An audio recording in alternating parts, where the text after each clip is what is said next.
Dubeň. To je dobrá prihrávka na Kňazeva. Stále Valda Kňazev. Snaží sa obtočiť okolo brány, aj sa mu to darí, ale zakončenie nebolo presné a nemal ani spoluhráča, ktorý by mohol dorážať pred Habalom. Tak teraz si domáci bránk.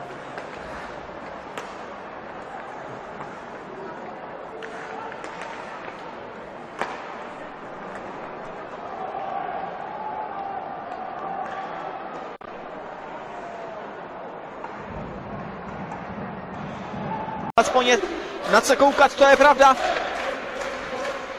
A fanoušci si na malou atraktivitu zápasu stížovat nemohou na to, že už se opravdu o nic nehraje. Sledujeme kvalitní hokej. A prostě začíná. Hnedka od začátku v útočném pásmu. Daniel Zaneka musí dávat pozor na první akci soupeře. A dobře tam tečoval před bránou. Jeden z prostějovských forwardů Kotouč, jenže mimo pravou tyčku za venkový klece. A hned Kazaněv může získat pásmo pro Hanáky opět. Tady to bracela tohle! Zatím nejkrásnější branka zápasu, Kazaněv. Máš Bruneci, podobně jako třeba Lukáš Žalčík nabrusluje do těch samostatnějších úniků, ale na rozdíl od Žalčíka ještě dnes nemá gól. Tady pozor na střelu, Moušky a je to gól! Krásná střela z první a prostě ho snižuje na 6. S kontinentálnou hokejovou ligou.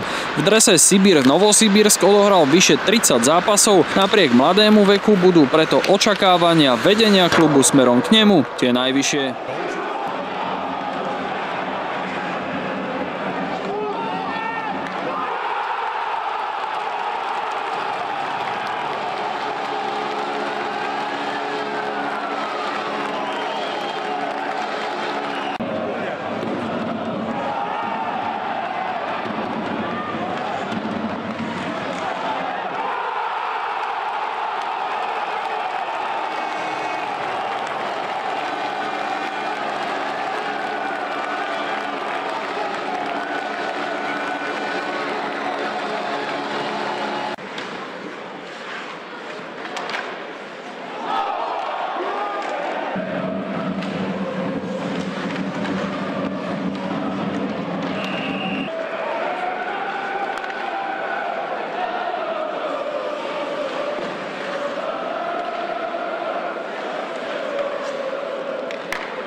Jestli se aspoň tohle zlepší ve druhé třetině, ale alespoň je na co koukat, to je pravda. A fanoušci si na malou atraktivitu zápasu stížovat nemohou na to, že už se opravdu o nic nehraje. Sledujeme kvalitní hokej.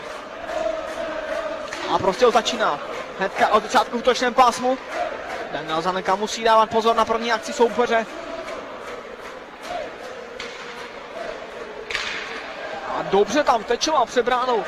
Jeden z prostějovských forwardů Kotouč, jenže mimo pravou tyčku za venkový klece. A hned Kazaněv může získat pásmo pro Hanáky opět. Tady to bracela tohle! Zatím nejkrásnější branka zápasu, Kazaněv.